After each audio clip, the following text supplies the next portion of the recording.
pitäisikö mun vaan lopettaa, koska niinku kukaan ei kommentaa, kukaan ei tykkää, kaikki vaan, mä oon vaan saanut tuhansia katseluja, mutta en oo saanut näinä viime päivinä yhtään lisää tykkäyksiä, kommentteja, niin pitäisikö mun vaan lopettaa oikeesti?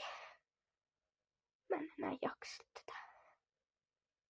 Oikeastaan tosi kamalaa, kun mä en tykkää yhtään siitä, että kaikki vaan silleen nää, mä en yhtään edes aio kuunnella mitä tässä tehdään, mä vaan aion scrollaa. En aio edes katsoa miltä se näyttää tai mitä siinä tapahtuu. Se ei oo kivaa. Mä toivoisin, että enemmän ihmisiä alkaisi myös katsoa mun juttuja. Niin kuin mä vaan, jos mä laitan tänne jotain, niin sit ne saattaa olla mun viimeiset jutut, mitä mä laitan tänne. Koska oikeesti pitäisikö mun lopettaa?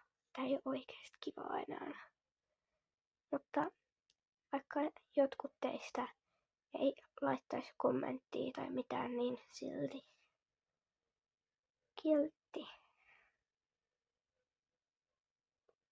Edes miettikää, miltä se tuntuu. Ja kuitenkin vaikka jopa niille, jotka siis ei tykkää tai kommentaa, niin hyvä ilta tai päivä teille kaikille.